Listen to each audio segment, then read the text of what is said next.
வணக்கம். ஆ மாணவர்களே, இன்னைக்கு வந்து ஒரு முக்கியமான தலைப்பு பத்தி பார்க்க போறோம். உளவியல் ஒரு அறிமுகம். ஆங்கிலத்தில இது வந்து வாட் இஸ் சைக்காலஜின்னு சொல்லுவாங்க. ஆ நெறைய பேருக்கு இன்னைக்கு வந்து உளவியல் மேல ஒரு தீராத மோகம் அல்லது காதல்ன்னு சொல்லலாம். இன்னைக்கு படிக்கக்கூடிய மாணவர்கள வந்து எந்த பாடம் நீங்க விரும்புறீங்க அப்படின்னு கேட்டா, நான் வந்து உளவியல் படிக்க விரும்புறேன்ற கருத்து வந்து நெறைய மாணவர்கள்ட்ட இருக்குங்க. ஆ ஒரு உதாரணத்துக்கு சொல்றேங்க. நான் அன்னைக்கு ஒரு நாள் டிராவல் பண்ணி போகும்போது 2 பேரண்ட்டுக்குள்ள கம்யூனிகேட் பண்ணிக்கிறாங்க, பேசிக்கிறாங்க. என்ன பேசுறாங்கன்னு பார்த்தீங்கன்னா, "உங்க பையன என்ன சேர்க்க போறீங்க? நீட் ப்ரிப்பேர் பண்றாரான்னு?" கேட்கும்போது, "இல்லங்க, என் பையன வந்து நான் உளவியல் சேர்க்க போறேன்." அப்போ மக்கள்ட்ட வந்து நல்ல ஒரு அவேர்னஸ் இருக்கு. இப்ப நம்ம இந்த கோவிட்-19ல பார்த்தீங்கன்னா, ஒரு நெறைய மனம் சார்ந்த பிரச்சனைகளுக்கு தீர்வு காண்பதற்கு உளவியல் மிக முக்கியமான காரணமா இருக்கின்றது. எல்லாருக்குமே ஒரு அறிமுகம் இருக்குங்க. அப்போ உளவியல் படிக்கணுன்ற ஆர்வம் வந்து எல்லா மாணவர்களையும், பெற்றோர்களையும் வந்து ஒரு தாக்கத்தை ஏற்படுத்தியிருக்கு. இன்னைக்கு உளவியல் குடுக்கக்கூடிய படிப்புகள் வந்து பார்த்தீங்கன்னா, மிக சிறப்பான கல்வி குடுக்குறது வந்து இக்னோல நீங்க உளவியல் படிப்பு தராங்க. இன்னைக்கு எத பத்தின ஒரு அறிமுகம் உங்களுக்கு நான் குடுக்குறதுல ரொம்ப பெருமை அடைகிறேன். அ உளவியல் ஒரு அறிமுகம்னு சொல்லி பார்க்கும்போது பார்த்தீங்கன்னா, நம்ம எந்த ஒரு தலைப்பு நம்ம பேசினாலும், உளவியலா இருக்கட்டும், அல்லது எந்த ஒரு பாடமா இருக்கட்டும், தத்துவமா இருக்கட்டும், அல்லது வரலாறா இருக்கட்டும், அதுக்கு வந்து ஒரு அறிமுகப்படுத்தணும். நேரடியா நம்ம அது போறதுக்கு முன்னாடி, எப்படி அது வந்தது? என்ன? அப்படின்றது வந்து ஒரு தகவல் தெரியணும். அந்த தகவல உங்களுக்கு சொல்றதுக்கு வந்து நான் ரொம்ப பெருமை அடைகிறேன். நான் குடுக்கக்கூடிய தகவல் வந்து உங்க எல்லாருக்கும் வந்து யூஸ்ஃபுல்லா இருக்குன்ற நம்பிக்கையோட நான் முன்னெடுக்க போறேங்க. நீங்க உளவியல்ன்ற வார்த்தை வந்து அந்த வார்த்தை இருக்கு பார்த்தீங்களா? சைக்காலஜி ஆங்கிலத்தில. அது வந்து 2 வார்த்தைகளுடைய சேர்க்கைன்னு சொல்லுவாங்க. ஒண்ணு வந்து சைக், இன்னொன்னு வந்து லாக்கஸ்ன்னு சொல்லுவாங்க. சைக்காலஜி வந்து 2 வேர்ட் சைக் அண்ட் லோகஸ். அந்த 2 வேர்டும் வந்து எந்த மொழியிலிருந்து எடுக்கப்பட்டதுன்னு பார்த்தீங்கன்னா, கிரேக்க மொழி. பெரும்பாலான ஆங்கில வார்த்தைகள் வந்து லத்தீன் மொழியிலிருந்தோ அல்லது கிரேக்க மொழியிலிருந்தோ எடுக்கப்பட்டிருக்கும். இந்த உளவியல் என்ற வார்த்தையும் பார்த்தீங்கன்னா, கிரேக்க மொழியிலிருந்து எடுக்கப்பட்டது. 2 வார்த்தை சொன்னேன் இல்லையா? ஒண்ணு வந்து சைக், இன்னொன்னு வந்து லோகஸ். இப்ப நம்ம இந்த 2 வார்த்தைக்கு உண்டான விளக்கம் என்னன்னு பார்க்கலாமா? சரிங்களா? இப்ப சைக் அப்டின்னா என்னன்னு பார்த்தீங்கன்னா, ஆன்மா அல்லது உயிர்ன்னு சொல்லுவாங்க. ஆன்மா அல்லது உயிர். சோல் ஆங்கிலத்தில சொல்லணும்னா, சோல்ன்னு சொல்லுவாங்க. 2வது வார்த்தை லோகஸ்ன்னு சொல்லுவாங்க இல்லையா? அறிவுன்னு அர்த்தம். அறிவு அல்லது விளக்கம், நாலேட்ஜ்.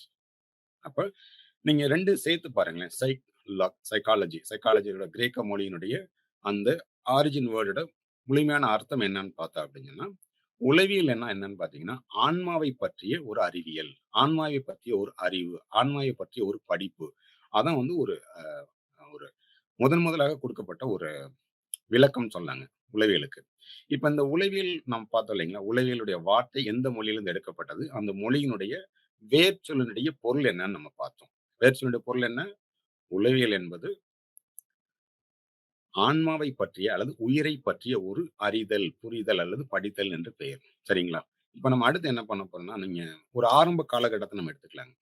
உளவியலோட ஆரம்ப காலகட்டத்துல எப்படி வளர்ந்தது?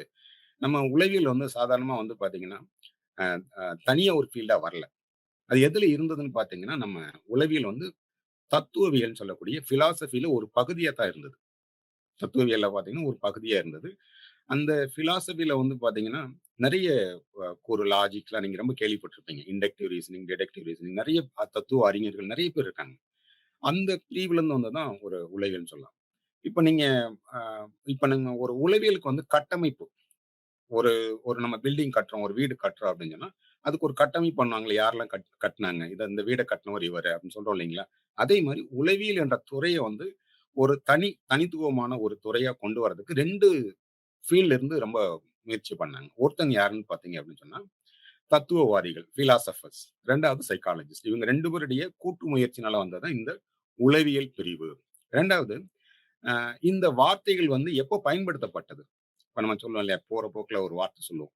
புதுசா ஒரு வார்த்தை இருக்கும். இந்த வார்த்தைகள் எப்ப பயன்படுத்தப்பட்டது? அதாவது நம்ம செயல்பாட்டுக்கு, அன்றாட நிகழ்வுக்கு எப்ப பயன்படுத்தப்பட்டதுன்னு பார்க்கலாம். இந்த உளவியல் என்ற சொல்லுன்னு பார்த்தோம்னா, 16ஆம் நூற்றாண்டுல வந்து இந்த வார்த்தை இருந்ததுங்க. 16ஆம் நூற்றாண்டு. ஆனா, இந்த வார்த்தைய வந்து முதல்ல தொடக்கத்துல பயன்படுத்தினவர் யாருன்னு பார்த்தீங்கன்னா, கிறிஸ்டியன் ஓர்ஃப்ன்றவர் தான். இந்த ஃபோட்டோல இருக்காரு இல்லைங்களா? இவர் தான் வந்து கிறிஸ்டியன் ஓர்ஃப். அவர் வந்து ஒரு தத்துவ அறிஞர். ஜெர்மன் மொழியில இத பயன்படுத்தினார். ஜெர்மன் மொழியில சைக்காலஜின்ற வேர்ட பிரபலப்படுத்தினது யாருன்னா, கிறிஸ்டியன் ஓர்ஃப். உங்க பெரும்பாலான ரெஃபரன்ஸ் புக்ல நீங்க பார்த்தீங்கன்னா தெரியும். உளவியல் என்ற வார்த்தை 16ஆம் நூற்றாண்டுல பயன்படுத்தப்பட்டது. ஆனால், அந்த அந்த வார்த்தைய லத்தீன் மொழியில பயன்படுத்தினவர் யாருன்னு ஜெர்மன் மொழியில பயன்படுத்துனவர் யாருன்னு பார்த்தீங்கன்னா, கிறிஸ்டியன் ஓர்ஃப்ன்றவர் தான் பயன்படுத்தினாருங்க.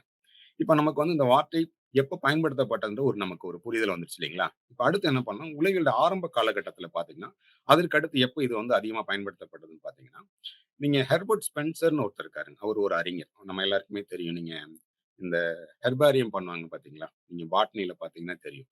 அவர்தான் அந்த ஒரு அவரு ஆங்கிலத்தில வந்து ஜெர்மன்ல யூஸ் பண்ணவர் வந்து நம்ம பார்த்தோம். ப்ரீவியஸ் ஸ்லைட்ல பார்த்தீங்கன்னா, கிறிஸ்டியன் வொர்ஃப்ன்றவர் தான் பயன்படுத்தினாரு ஜெர்மன் மொழியில. ஆங்கில மொழியில யார் பயன்படுத்தினார்ன்னு பார்த்தீங்கன்னா, இவர் தான் பயன்படுத்தினார். அவர் பேரு ஹெர்பர்ட் ஸ்பென்சர். இவர் தான் வந்து 1870ல என்ன பண்ணார்ன்னா, ஒரு ஒரு புத்தகம் எழுதினாரு.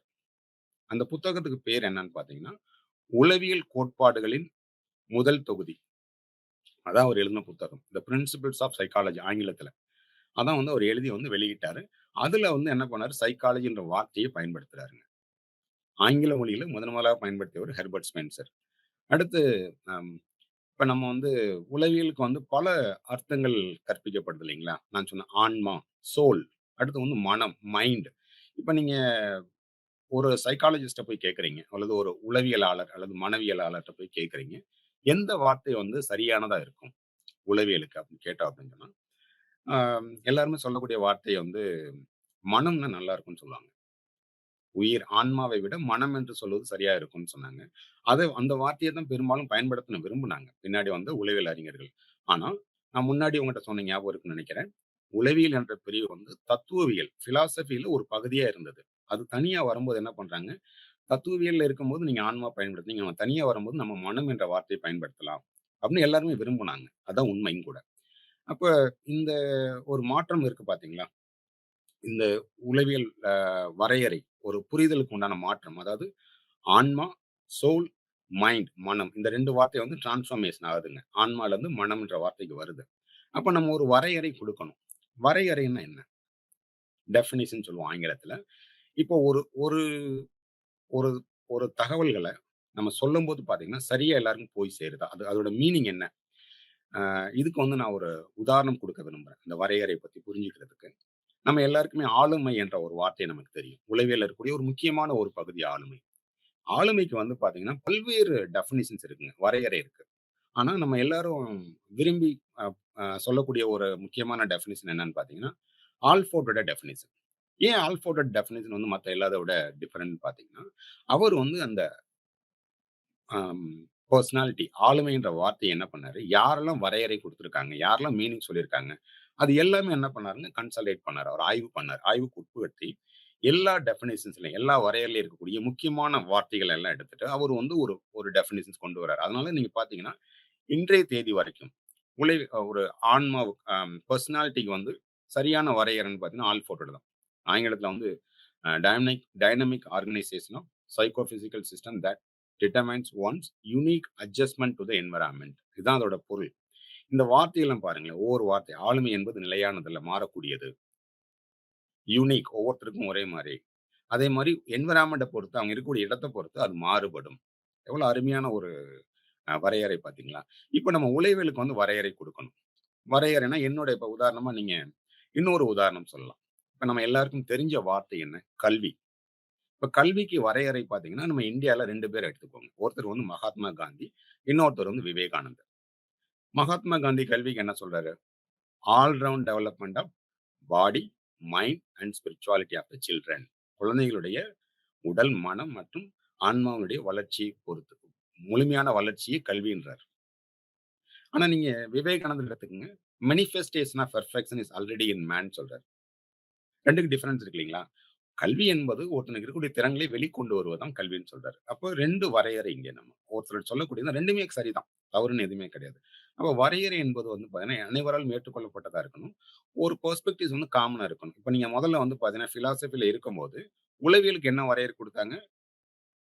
ஆன்மாவை பற்றிய ஒரு அறிதல், ஆன்மாவை பற்றிய ஒரு படிப்பு. அப்படிதான் சொன்னாங்க இல்லையா? அப்போ நீங்க தனி பிரான்ச்சா வரும்போது சைக்காலஜிஸ்ட் என்ன சொல்றாங்க, இல்ல மனதை பற்றிய ஒரு படிப்பு, ஸ்டடி ஆஃப் மைண்ட்ன்னு கொண்டு வராங்க. இப்ப நம்ம இன்னைக்கு காலகட்டத்தில இதுக்கு குடுக்கப்பட்ட ஒரு வரையறை என்னன்னு பார்க்கலாங்க. இப்ப நீங்க இந்த ஒரு வரையறை வந்து பெரும்பாலான உளவியல் அறிஞர்களால் ஏற்றுக்கொள்ளப்பட்டது. இப்ப நம்ம உளவியல வந்து நீங்க எக்ஸ்ப்ளைன் பண்ணணும் அப்படின்னு சொன்னா, ரொம்ப சிம்பிள். அ அதாவது நடத்தை மற்றும் செயல்முறைகளின் அறிவியல். இதுல 3 வார்த்தை இருக்குங்க. உளவியல் என்றால் என்ன? உளவியல் என்றால் என்ன என்றால், ஒருவருடைய நடத்தை மற்றும் மனச் செயல்முறைகளின் அறிவியல். 3 வார்த்தை என்ன? ஒண்ணு வந்து அறிவியல், நடத்தை, மனச் செயல்முறைகள். இப்ப இந்த இது 3 வார்த்தைக்கு ஆங்கிலத்தில பார்க்கலாமா? Science, behaviour, mental process. இந்த 3 வார்த்தைய பத்தி நம்ம பார்க்கலாம் இப்ப. இப்ப உளவியல்ன்றது வந்து அறிவியல்ன்னு சொல்லிட்டோம் நம்ம. நம்ம எல்லாருமே சொல்றோம். அறிவியல்னா என்ன? உண்மையை கூறக்கூடியது. எந்த இடத்துலயும் வந்து அதனுடைய உண்மை தன்மை மாறாது. இப்ப நான் ஒரு தகவல் சொல்றேன். ஒரு உதாரணம் சொல்லணும்னா, ஒரு பொருளினுடைய எடை வந்து இவ்வளவு இருக்குன்னு சொன்னா, அந்த பொருளினுடைய எடை உலகத்துல எந்த பகுதிக்கு போனாலும் அதே எடை தான் இருக்கும். அப்ப ட்ரூத் உண்மையை சொல்லக்கூடிய ஒரு இதுதான் அறிவியல்ன்னு சொல்லுவோம். இப்ப இங்க உளவியல் ஏன் அறிவியல்ன்னு சொல்றேன்னு பார்த்தீங்கன்னா, இது வந்து நீங்க அ ஒரு கட்டுப்படுத்தப்பட்ட பரிசோதனைன்னு சொல்லுவாங்க. அதாவது கண்ட்ரோல்டு அப்சர்வேஷன். ஒரு பரிசோதனை செய்யும்போது, ஒரு மனிதர்களுடைய அல்லது விலங்குகள்ல இருக்கக்கூடிய நடத்தைகள நம்ம கவனமா உற்று நோக்கணும் அப்படின்னா, ஒரே மாரி பேட்டர்ன் இருக்கும் கண்டுபிடிக்க முடியும். ஒரு ஒரு ஒரு ஒருத்தங்க நம்மள கவனிக்கிறாங்க அப்படின்னு சொன்னா, நம்ம எப்படி பிஹேவ் பண்ணுவோங்க ஒரு இடத்துல? அதுக்கு ஒரு விதமான நடத்தை வெளிப்படுத்தும் இல்லையா? இப்ப யாருமே நம்ம பார்க்கல. அதுக்கு ஒரு நடத்தைய வெளிப்படுத்தும். இப்ப இத வந்து நீங்க சிஸ்டமேட்டிக்கா, சயன்டிஃபிக்கா கொண்டு வர முடியும். எங்க போனாலும் இப்படிதான் இருக்குன்ற ஒரு ஒரு இது கொண்டு வர முடியும். அதனால தான் உளவியல வந்து அறிவியல்ன்னு சொல்றோம்.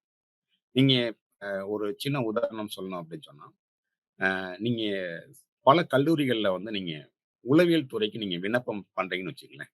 இளநிலை அல்லது முதுநிலை. அண்டர் கிராஜுவேட் அல்லது போஸ்ட் கிராஜுவேட்க்கு நீங்க அப்ளை பண்றீங்க. அப்போ இளநிலை, முதுநிலை என்ன பண்ணாங்க? பிஏ அல்லது பிஎஸ்சி. முதுநிலை வந்து எம்ஏ அல்லது எம்எஸ்சி. நெறைய கல்லூரிகள்ல பார்த்தீங்கன்னா, இன்றைய தேதி வரைக்கும் பிஏ சைக்காலஜி, எம்ஏ சைக்காலஜி என்ற பட்டம் கொடுக்கப்படுகிறது. பிஏன்னா ஆர்ட்ஸ் இல்லைங்களா? சில கல்லூரிகள்ல பிஎஸ்சி சைக்காலஜி, எம்எஸ்சி சைக்காலஜி கொடுக்கப்படுது. பிஎஸ்சின்னா சயன்ஸ். ஏன் இந்த முரண்பாடுன்னு பார்த்தீங்கன்னா, நான் சொன்னேன் இல்லைங்களா? இந்த உளவியல் என்பது அறிவியல். நம்ம ஒரு செயல்ல நம்ம ஒரு இடத்துல சொன்னோம்னா, மறு இடத்துல அத கட்டமைக்க முடியும். கட்டமைக்க முடியும். ரெப்ளிகபிள் பண்ண முடியும். உண்மைய கொண்டு வர முடியும்ன்றது அறிவியல். அத பல தரவுகள்ன்னு சொல்லுவாங்கல்ல, டேட்டா. நெறைய டேட்டா குடுக்குறாங்க. இன்டெலிஜென்ஸ்னா இப்படித்தான் இருக்கும். ஒருடைய நார்மல் இன்டெலிஜென்ஸ் இந்த ரேஞ்சுக்குள்ள இருக்கும். ஒருத்தருடைய பெர்சனாலிட்டி வந்து டைனமிக். இந்த இந்த மாரி சூழ்நிலை இருந்தாங்கன்னா, அவங்களோட பெர்சனாலிட்டி இப்படி இருக்கும். இப்ப தர்க்க ரீதியாவும், அ அறிவு ரீதியாவும் நம்மளால விளக்க முடியும். அதனால தான் இன்னைக்கு வந்து பார்த்தீங்கன்னா, பிஎஸ்சி சயன்ஸ்ல வருது. அதான் நீங்க சயன்ஸ்னா பியூர் சயன்ஸ்ல வந்து நீங்க நெறைய நமக்கு தெரிந்த அறிவியல்லாம் இருக்கு. உதாரணம் சொல்லணும்னா இயற்பியல், உயிரியல், வேதியியல். இப்ப இந்த இதுவும் சயன்ஸ் தான். நம்ம சைக்காலஜியும் சயன்ஸ் தான். இப்ப 2ஓட கம்பேர் பண்ணும்போது, நம்ம ஒரு ஒப்பீடு பண்றோம்னு வச்சுக்கங்களேன். என்ன வேறுபாடு இருக்குன்னு பார்த்தீங்கன்னா, உளவியல்ன்றது வந்து ஒரு முக்கியமான ஒரு படிப்பு. இந்த உளவியல் வந்து டெவலப்பிங் சயன்ஸ்ன்னு சொல்லுவாங்க. வளரக்கூடிய ஒரு அறிவியல். ஆனா, நம்ம பார்த்தோம் இல்லைங்களா? உயிரியல், வேதியியல், இயற்பியல் இதெல்லாம் வளர்ந்த அறிவியல். வளர்ந்த அறிவியல் அப்டின்னா, அதற்கு நெறைய தியரீஸ், நெறைய எக்ஸ்பெரிமென்ட், நெறைய தகவல்கள், ஆய்வுகள்லாம் மேற்கொள்ளப்பட்டு நெறைய சப்போர்ட்டிங் டாக்குமெண்ட்ஸ் இருக்கு. உளவியல் பொறுத்தவரைக்கும் பார்த்தீங்கன்னா, நீங்க ஒரு ஒரு நூற்றாண்டு அல்லது 1 1/2 நூற்றாண்டுக்கு முன்னாடி மட்டும் தான், இதற்குண்டான ஆய்வுகளோ, அது டேட்டாவோ எல்லாமே தரவுகள் என்ன பண்ண ஒருங்கிணைக்கப்பட்டு இன்னைக்கு வந்துட்டு இருக்கு. அதனால தான் வளர்கின்ற ஒரு அறிவியல்னு சொல்றோம். உளவியல் என்பது ஒரு அறிவியல். நம்ம வந்து எங்க வேணா நம்ம இத ப்ரூவ் பண்ண முடியும். அதனால தான் இன்றைக்கும் நீங்க பல கல்லூரிகள்ல, நீங்க விண்ணப்பிக்கும்போது பார்த்தீங்கன்னா, இளநிலைக்கு வந்து பிஎஸ்சி சைக்காலஜி, இளநிலை உளவியல் படிப்பு, எம்எஸ்சி சைக்காலஜி, முதுநிலை உளவியல் படிப்புன்னு சயன்ஸ் ஸ்ட்ரீம்ல குடுக்குறாங்க. இப்ப உங்களுக்கு காரணம் புரிஞ்சிருக்கும்னு நெனைக்கிறேன். அடுத்த கேள்வி நீங்க அந்த அ அ பிலாசபிலருந்து வந்ததுனால, பிலாசபி கம்ஸ் அண்டர் ஆர்ட்ஸ்ன்னு சொல்லுவோம் இல்லையா? அதனால தான் நம்ம பிஏ சைக்காலஜி, எம்ஏ சைக்காலஜின்னு ஒரு இது இருந்ததுன்னா, நம்ம அதுவும் ஏற்றுக்கொள்ள வேண்டும். ஏன்னா, தாயைப் போல தானே பிள்ளைன்னு சொல்லுவாங்க. இப்ப நம்ம ஒரு ஒரு பிரிவுலருந்து வரோம்னா, அத மாரி தான் நம்ம இருக்கணும்னு நெனச்சுட்டு, அதனால என்ன பண்ணாங்க, முன்னாடி கலைத்துறையில நம்ம வச்சிருந்தாங்க. பிஏ, எம்ஏன்னு வச்சிருந்தாங்க. இன்னைக்கு வந்து நெறைய தரவுகள், நெறைய ஆய்வு முடிவுகள், லேபரட்டரி எக்ஸ்பெரிமென்ட்ஸ் எல்லாம் பண்ணி, நமக்கு நெறைய எவிடன்ஸ் இருக்கிறதுனால, இப்ப நம்ம சயன்ஸுக்கு வந்து வளருகின்ற அறிவியல்னு நம்ம வந்துட்டோம். அதனால தான் இன்னைக்கு குடுக்கக்கூடிய ஆய்வுகள், பட்டங்கள் எல்லாமே அறிவியல் துறை சார்ந்து வருது. இன்னொன்னு, இந்த நடத்தைய வந்து அளவீடு பண்றோம் இல்லைங்களா? ஒருவருடைய நடத்தைய அளவீடு பண்றோம். இப்ப இந்த இடத்துல இவரோட பிஹேவியர் எப்படி இருக்குன்னா, அத அப்ஜெக்டிவா நான் சொன்னாலோ, இன்னொருத்தர் சொன்னாலும் எல்லாரும் ஒரே மாரி இருக்கும். அப்ஜெக்டிவா இருக்கும். அதுதான் இதோட ஒரு அறிவியலுடைய முக்கியமான நோக்கம். அப்ப நீங்க சைக்கோமெட்ரிக் டெஸ்ட்ன்னு ஒண்ணு கேள்விப்பட்டிருப்பீங்க. உளவியல்ல ஒருத்தருடைய செயல்பாடுகளை கண்டறியறதுக்கு உண்டான வழிமுறைகள். Objective type. அப்ஜெக்டிவ்னா நான் வந்து ஒரு மதிப்பீடு பண்றேன். என்னுடைய இன்டெலிஜென்ஸ் லெவல் எவ்வளோன்னு சொல்றேன். நான் மதிப்பீடு பண்ணாலும், ஒரு மதிப்பீடு பண்ணாலும் அதே அளவு தான் வரும். அதான் அப்ஜெக்டிவ். ஒரு சில நடத்தைய வந்து நம்ம உளவியல் மூலமா நம்ம படிச்சோம் அப்படின்னு சொன்னா, நான் பண்ணாலும், அவர் பண்ணாலும் ஒரே மாரி இருக்கும். சப்ஜெக்டிவ் கிடையாது. சப்ஜெக்டிவ்னா இப்போ ஒருத்தர் வந்து இன்டர்வியூக்கு வர்றாருன்னு வச்சுக்கங்களேன். அவர் ஒரு பதில் சொல்றாரு. அந்த பதிலுக்கு நான் வந்து 10க்கு 5 மார்க் குடுப்பேன். அதே பதிலுக்கு என் கூட இருக்கிறவர் வந்து 10க்கு 7 மார்க் குடுப்பார். இது வந்து சப்ஜெக்டிவ் எவாலுவேஷன். அப்ஜெக்டிவ் அப்படி கிடையாது. நீங்க வந்து ஒரு போட்டித் தேர்வுகள்லாம் நீங்க போனீங்க அப்படின்னு சொன்னா, ஒரு கேள்வி குடுத்திருப்பாங்க. அதுக்கு 4 ஆப்ஷன் குடுத்திருப்பாங்க. அதுக்கு வந்து ஒரே ஒரு விடை தான் சரியா இருக்கும். அது நான் திருத்தினாலும், யார் திருத்தினாலும் ஒரே மாரி இருக்கும். அப்ப உளவியல்ல வந்து பார்த்தீங்கன்னா, ஒருத்தர பத்தின தகவல்கள் யார் பண்ணாலும் ஒரே மாரி இருக்கும். இப்ப நம்ம இந்த தகவல் சேகரிக்கிறாங்க பார்த்தீங்களா, உளவியல்ல. ஏன் உளவியல் அறிவியல்னு சொல்றோம்னா, அந்த தகவல சேகரிச்சு, அத வந்து கண்காணிப்பாங்க. இது வந்து ஏதாவது சேஞ்சஸ் இருக்கா? இல்ல ஒரே மாரி இருக்கா? கன்சிஸ்டன்சி வந்து ரொம்ப முக்கியங்க. கன்சிஸ்டன்சின்றது வந்து ரிலையபிலிட்டி. சொல்லக்கூடிய தகவல் வந்து சரியா இருக்கா? அது வந்து நமக்கு நம்ம தினசரி வாழ்க்கையில இருக்கக்கூடிய பிரச்சனைய தீர்க்க உதவுதா? சயின்ஸ் அதானே, அப்ளிகேஷன்ஸ் அதானே. படிச்ச ஒரு தியரி வந்து வாழ்க்கையில பயன்படணும். அதெல்லாம் இருந்ததுன்னா நம்ம அறிவியல்னு சொல்லுவோம். அந்த இது எல்லாமே உளவியல் இருக்கிறதுனால நம்ம உளவியலையும் அறிவியல் என்று சொல்கிறோம். சரிங்களா? அடுத்தது வந்து அ ரெ அ இந்த டெஃபினிஷன்ல பார்க்கும்போது வரையறையில 3 வார்த்தை சொன்னேன். உளவியல் என்பது ஒரு அறிவியல். அது நமக்கு தெரிஞ்சிருச்சு. அடுத்து வந்து நடத்தை. நடத்தைன்றது வந்து பிஹேவியர்ன்னு சொல்லுவாங்க ஆங்கிலத்துல. இப்ப நடத்தைன்னா என்ன? இப்ப நம்ம வெளிப்புறத்துல நம்ம இருக்கக்கூடிய ஆக்ஷன்ஸ், பிஹேவியர் தான் வந்து நம்ம நடத்தைன்னு சொல்லுவோம். இப்ப வெளிப்படையான செயல்கள். இப்ப நீங்க வந்து ஒருத்தர் பார்க்குறீங்க. இவர பார்த்து என் ஃப்ரெண்ட் மாரி இருக்காரே. எப்படி அப்படி சொல்றேன்னா, அவருடைய பிஹேவியர். இப்ப இவன்ட்ட இப்படி பேசினா இப்படி ரியாக்ட் பண்ணுவான். இப்ப நீங்க அன்பா பேசினா அன்பா பேசுவாங்க. கோவமா பேசினா கோவமா பேசுவாங்க. இப்ப நமக்கு தெரிஞ்சிருக்கு இல்லைங்களா? ஒவ்வொரு ஆக்ஷனுக்கும் ஒரு ரியாக்ஷன்ஸ் இருக்குன்றது. இப்ப இதுதான் வந்து நடத்தை. இந்த நடத்தைய பத்தி படிக்கக்கூடியது. ஏன் சில மாணவர்கள் நல்ல விதமான நடத்தை கொண்டிருக்காங்க. இன்னைக்கு நம்ம அ நெறைய இது பார்க்குறோம். மாணவர்களே 2 விதமா மாணவர்கள் இருப்பாங்க. ஒரு வகுப்பறை எடுத்துக்கிட்டோம் அப்படின்னா, நல்ல கீழ்ப்படிதல் உள்ள மாணவர்கள் இருப்பாங்க. அவங்களுடைய நடத்தை வந்து பார்த்தீங்கன்னா, எதிர்பார்த்த ஒரு நடத்தையா இருக்கும். இன்னொன்னு வந்து பார்த்தீங்கன்னா, அ ஒரு ஒரு மற்றவர்களுக்கு வந்து பிரச்சனை தரக்கூடிய நடத்தைகளை வெளிப்படுத்தக்கூடிய மாணவர்கள் இருப்பாங்க. அது டீவியன்ட் பிஹேவியர்ன்னு சொல்லுவாங்க. அதாவது சராசரி நடத்தையிலிருந்து வேறுபட்டிருக்கும். டீவியன்ட் பிஹேவியர். அதுக்கு பல காரணங்கள் இருக்கு. இப்ப இந்த நடத்தைய பத்தி படிக்கிறது. நடத்தைய பத்தி படிக்கிறது. உதாரணமா நம்ம செயல்கள், எண்ணங்கள், உணர்ச்சிகள், மனப்பான்மை இதெல்லாம் நமக்கு இருக்கு. எல்லாருமே இருக்கு இல்லைங்களா? அது எப்படி வெளிப்படுத்துறோம்? எப்படி வெளிப்படுத்துறோம்? நம்ம கோவமா வெளிப்படுத்தலாம், அன்பா வெளிப்படுத்தலாம். அந்த வெளிப்படுத்துற செயல்பாடுக்கு பெயர் தான் நடத்தை. ஒருத்தர் வந்து உங்களுக்கு வந்து ஒரு பொருள நீங்க கீழ போட்டீங்க. எடுத்து குடுக்குறாரு. நீங்க எப்படி அவருக்கு ரியாக்ட் பண்ணுவீங்க? நன்றின்னு சொல்லுவீங்க இல்லையா? இதுதான் நடத்தை. அவர் எடுத்து குடுக்குறாரு இல்லையா? அதுவும் ஒரு நடத்தை. அப்போ செயல்பாடுகள், அது வந்து எப்படி வரும் அப்படின்னா, நம்ம எண்ணங்கள்ல நம்ம எடுத்து குடுக்குறோன்ற ஒரு எண்ணங்கள் வரணும். உணர்வுகள், எமோஷன்ஸ் கனெக்டடா இருக்கணும். நமக்கு வந்து ஒரு உதாரணமா உங்க வீட்லயே ஒரு ஃப்ரெண்ட் கூட சண்டை போட்டீங்க அப்படின்னு சொன்னா, அவரோட பொருள் ஏதாவது ஒண்ணு கீழ போட்டா நீங்க எடுத்து குடுப்பீங்களா? குடுக்க மாட்டோம். ஏன்னா நம்ம சண்டை போட்டுருக்கோம். அந்த இது அங்க தாக்கம் இருக்கும். இதனுடைய வெளிப்பாடு. அதே மாரி ஆட்டிட்யூட். இன்னைக்கு வந்து நெறைய பேருக்கு வந்து மனப்பான்மை வந்து நெறைய சிக்கல் இருக்குங்க. ஓப்பன் ஆட்டிட்யூட் இருக்கணும். எதா இருந்தாலும் எடுத்துக்கணும். அந்த மாரி இது வந்து ஓப்பன் ஆட்டிட்யூட்னா அவங்களோட பிஹேவியர் வித்தியாசமா இருக்கும். குளோஸ்டா இருந்தாங்கன்னா நம்ம என்ன சொன்னாலும் கேட்டுக்க மாட்டாங்க. இப்ப இந்த இதெல்லாம் வந்து நம்ம சரியா மெஷர் பண்ணுங்க. அடுத்து நம்ம அந்த வரையறையில 3வது ஒரு பார்ட்ன்னு சொன்னோம்னா, மன செயல்முறைகள்ன்னு சொல்லுவாங்க. இது ஆங்கிலத்தில மென்டல் ப்ராசஸ்ன்னு சொல்லுவாங்க. இந்த மென்டல் ப்ராசஸ்ன்னா என்னன்னு பார்க்கலாங்க. இப்ப நம்ம அ மென்டல் ப்ராசஸ்ன்றது வந்து முதல்ல இங்க மைண்ட் சரிங்களா? நம்ம இது வெளில பார்க்க முடியாது. பிஹேவியர நீங்க வெளில பார்க்க முடியும். உள்ள நான் என்ன திங்க் பண்றேன்? நான் என்ன ப்ராசஸ் பண்றேன்றது, நான் என்ன டெசிஷன் எடுக்கணும்னு உங்க மத்த யாருக்குமே தெரிஞ்சுக்க முடியாது. நம்ம என்ன சிந்தனை, நேர்மறை சிந்தனையா இருக்கனா? இல்ல எதிர்மறை சிந்தனை எனக்கு இருக்கா? என்ன விதமான உணர்வுகள் எனக்கு இருக்கு? பாசிட்டிவா, நெகட்டிவா? எமோஷன் சொல்லுவாங்க இல்லையா? பாசிட்டிவ் எமோஷன்ஸ் எனக்கு நெறைய இருக்கு. நெகட்டிவ் எமோஷன்ஸ் இருக்கு. என்னுடைய நினைவாற்றல் மெமரி எப்படி இருக்கு? ஞாபக மறதி அதிகமா இருக்கா? கம்மியா இருக்கா? இப்ப இந்த செயல்பாடுலாம் நம்ம நேரடியா பார்க்க முடியாது. இந்த மென்டல் ப்ராசஸ்ன்னு சொல்லுவாங்க. இது வந்து உள்ள நடக்கக்கூடிய ஒண்ணு. அதனால தான் என்ன சில நேரங்கள்ல வந்து பார்த்தீங்கன்னா, உளவியல் வரையறையில பார்த்தீங்கன்னா, இன்னைக்கு இன்னைக்கு ஏற்றுக்கொள்ளப்பட்ட ஒரு டெஃபினிஷன் பார்த்தீங்கன்னா, உளவியல் என்பது அறிவியல். அந்த அறிவியல் எதை பத்தி படிக்கும்னா, ஒருவருடைய நடத்தை மற்றும் மனச் செயல்முறைகள்னு சொல்லுவாங்க. மன செயல்பாடுகள். இந்த இத வந்து ஓவர்ட் பிஹேவியர் அண்ட் கோவர்ட் பிஹேவியர்ன்னு ஆங்கிலத்துல சொல்லுவாங்க. ஓவர்ட்னா வெளில பார்க்கக்கூடிய நடத்தை. கோவர்ட்னா நம்ம உள்ள மனசுக்குள்ள நடக்கக்கூடிய ஒரு செயல்பாடுகள். உங்களுடைய ப்ராப்ளம் சால்விங், உங்களுடைய டெசிஷன் மேக்கிங், உங்களுடைய ரீசனிங், பகுப்பாய்வு முறைகள். இது எல்லாமே இதுல வந்துருங்க. அப்போ இதையும் படிக்கிறது தான் உளவியல்ன்னு சொல்லுவாங்க. இப்போ உங்களுக்கு வந்து உளவியல பத்தின ஒரு புரிதல் இருக்கும்னு நெனைக்கிறேன். அம் இப்ப நான் உங்கட்ட ஒரு கேள்வி கேட்கிறேன். உளவியல்னா என்ன? அப்ப நெறைய பேர் நீங்க உளவியல் என்பது ஆண்மை பற்றிய படிப்பு. சரியான பதில். ஆனா, இன்னைக்கு ஒரு அப்டேட் ஆயிருக்கு இல்லைங்களா? இப்ப நீங்க ஒரு மொபைல் ஃபோன் வச்சிருக்கீங்க. அந்த மொபைல் ஃபோன்ல டிஃபரெண்ட் வெர்ஷன்ஸ் இருக்கு. 1 பாயிண்ட் இன்னைக்கு வந்து மொபைல் ஃபோன்ல அ ஆண்ட்ராய்டு 12 12 வெர்ஷன் இல்ல 13 வெர்ஷன் சொல்லுவாங்க. இந்த வெர்ஷன்ஸ் இருந்தா அப்டேட்டட்ன்னு அர்த்தம். இப்போ உளவியல் வரையறை சொல்லும்போது நீங்க ஆன்மான்னு சொன்னீங்கன்னா, நீங்க பழைய வெர்ஷன்ஸ்ல இருக்கீங்கன்னு அர்த்தம். இன்னைக்கு என்ன சொல்லணும்? உளவியல் என்பது ஒரு அறிவியல். இது ஒருவருடைய நடத்தை மற்றும் மனச் செயல்பாடுகளை பற்றி படிக்கும் ஒரு பிரிவுன்னு சொன்னீங்கன்னா, அப்டேட் ஆயிட்டீங்கன்னு அர்த்தம். ஓகே. இந்த மாற்றங்கள் எப்படி நிகழ்ந்ததுன்னு பார்க்கலாமா? இப்ப நீங்க ஒரு இது பார்க்கலாம். இந்த மாற்றங்கள் ஒவ்வொரு மனம், அ ம் அடுத்து வந்து ஆன்மா, மனம் மற்றும் நடத்தை, மனச் செயல்பாடுகள். இதுதான் வந்து ஒரு ஒரு டிரான்ஸ்ஃபர்மேஷன் வந்தது. நம்ம ஒரு கன்சைஸா சொல்லணும். மோர் ஸ்பெசிஃபிக்கா இப்ப சாதாரணமா எனக்கு எப்படிப்பா சைக்காலஜின்னா என்னய்யா? அப்படின்னு ஒருத்தர் கேட்கிறாருன்னா, மனி நம்மளுடைய மனிதர்களுடைய நடத்தை. ஏன் இவன் இந்த மாரி நடந்துக்கிறான்? உங்க கிளாஸ்லயே நீங்க பார்த்திருப்பீங்க.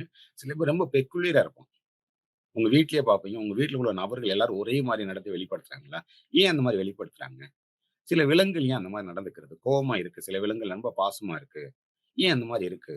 உதாரணமா நீங்க ஒரு கோழி பார்த்தீங்க அப்டின்னா, அது குஞ்சு பொரிச்சிருக்கும்போது ரொம்ப ஆக்ரோஷமா இருக்கும். அது பக்கத்துல போனீங்கன்னா. நார்மலா இருக்கும்போது போனீங்கன்னா, ஒண்ணும் ஆக்ரோஷமா இருக்காது. ஏன் அந்த மாரி பிஹேவியர்ல மாற்றம் வருது? இத புரிஞ்சுக்கிறதுக்கும், இத கணிக்கிறதுக்கும், இந்த மாரி இருந்தா இந்த மாரி வரும்னு கணிக்கிறோம் பார்த்தீங்களா? அந்த செயல்பாடு தான் உளவியல்னு பேரு. யார் சொல்றா இத? Morgan and king and Robbins என்ற ஒரு ஒரு 3 உளவியலாளர்கள் சொல்றாங்க. உளவியல்னா ரொம்ப சிம்பிள்ங்க. ஒரு மனுஷன் அல்லது விலங்குகள்ல இருக்கக்கூடிய ஒரு நடத்தைய புரிந்து கொள்றது, அத கணிக்கிறது. ஓ! இப்படி இருந்தான்னா இப்படித்தான் வரும்ன்னு சொல்லி கணிக்கிறோம் பார்த்தீங்களா? அத வந்து நம்ம உளவியல்ன்னு சொல்லுவோம். இப்போ நம்ம வந்து எம்பிரிசிசம் அண்ட் எம்பிரிக்கல் அப்ரோச்ன்னு சொல்லுவாங்க. இதுக்கு முன்னாடி நான் இன்னொரு வார்த்தை சொல்ல விரும்புறேன். நீங்க உளவியல பொறுத்தவரைக்கும் நெறைய மாற்றம் நடந்ததுன்னு சொன்னேன் இல்லைங்களா? முதல்ல உளவியல் என்பது ஆன்மா, அடுத்து மனம், அடுத்து கான்ஷியஸ்னஸ் நனவு நிலை, அதுக்கு அடுத்து பிஹேவியர். இதுதான் மாற்றங்கள் நடந்த ஒரு செயல்கள். இப்ப நம்ம ஏன் உளவியல வந்து ஆன்மான்றத வந்து நம்ம ஏன் எடுத்துக்கல அப்படின்னு சொன்னா, அதுக்கு ஒரு காரணம் சொன்னேன். அதுக்கு ஒரு காரணம் சொன்னேன். உளவியல் என்பது தத்துவவியல்ல ஒரு பிரிவா இருக்கும்போது, அதை ஏற்றுக்கொண்டாங்க. தத்துவவியலிருந்து பிரிஞ்சு உளவியல்னு ஒரு பிரிவு ஆரம்பிக்கும்போது, மனம் என்ற வார்த்தைகள், மைண்ட் என்ற வார்த்தைய எடுத்துக்கிட்டாங்க. இந்த மைண்டுன்னு சொல்லும்போது நெறைய இது இருக்கு இல்லைங்களா? அடுத்து ஒருத்தர் வராரு. ஒரு உளவியல் அறிஞர். அவர் உங்களுக்கு எல்லாருக்கும் தெரிஞ்சவர் தான். Sigmund Freud. அவர் வந்து கான்ஷியஸ், அன்கான்ஷியஸ் இந்த மாரி வார்த்தைகள யூஸ் பண்றாங்க. கான்ஷியஸ்னா நம்மள பத்தின ஒரு அறிதல். நனவுன்னு பேரு. அதுக்கு தமிழ்ல தூய்மையான வார்த்தைகள் நீங்க பார்த்தீங்கன்னா, நனவுன்னு சொல்லுவாங்க. அ புரியிற மாரி சொல்லணும் அப்படின்னு சொன்னா, நம்மள சுத்தி என்ன நடக்குது? நம்ம சொல்லுவாங்களே கான்ஷியஸா இருக்கான்ப்பா, அன்கான்ஷியஸா போய்ட்டான்னு சொல்லுவோம். அன்கான்ஷியஸ்னா எதுவுமே நினைவுல இல்ல. அதான் அன்கான்ஷியஸ். இப்ப ஒரு காலகட்டத்தில என்ன பண்றாங்க, இந்த கான்ஷியஸ பத்தி படிக்கக்கூடிய ஒரு அறிவியல் தான் உளவியல்ன்னு சொன்னாங்க. அப்பதான் சிக்மண்ட் ஃப்ராய்டு வராரு. இல்ல, இல்ல. கான்ஷியஸ் மட்டும் கிடையாது. அன்கான்ஷியஸும் படிக்கிறது உண்டு. அப்போ என்ன பண்றாங்க, இப்ப அ ஆன்மா, மனம், நனவு நிலை, அடுத்து தான் நடத்தை வருது. நடத்தைக்கு வந்து பார்த்தீங்கன்னா, நெறைய அறிஞர்கள் வந்து கான்ட்ரிபியூட் பண்ணியிருக்காங்க. அவங்க வந்து என்ன சொல்றாங்க, நெறைய ஆய்வு முடிவுகள் நம்ம எல்லாரும் பார்க்கக்கூடிய ஒரு செயல்கள செய்றாங்க. என்னை கேட்டீங்கன்னா வந்து, இன்னைக்கு வரைக்கும் நம்ம இருக்கக்கூடிய ஒரு டெஃபினிஷன் எடுத்தீங்கன்னா, உளவியல்ல ஒரு உளவியல் என்பது ஒருத்தருடைய நடத்தைய பற்றி படிக்கக்கூடிய படிப்புன்னு சொல்றோம். அது வந்து அவ்வளோ ரிசர்ச் பண்ணியிருக்காங்க. ஒரு பிஹேவியர் மாற்றம் கொண்டு வருது. ம் ஒருத்தர் பிஹேவியர வந்து நீங்க பாசிட்டிவாவும் கொண்டு போகலாம், நெகட்டிவாவும் கொண்டு போகலாம். எப்படி கொண்டு போகலான்ற பத்தின ஒரு தெளிவு நமக்கு இருக்கும். அதான் உளவியல்ன்னு சொல்லுவாங்க. இப்ப நம்ம இந்த மாற்றங்கள் நடந்ததெல்லாம் பார்த்தோம். அடுத்து நம்ம என்ன பண்ணலாம்னா, இந்த மாற்றங்கள் நடக்கும்போது என்னென்ன செயல்பாடுகள் இருக்கும்?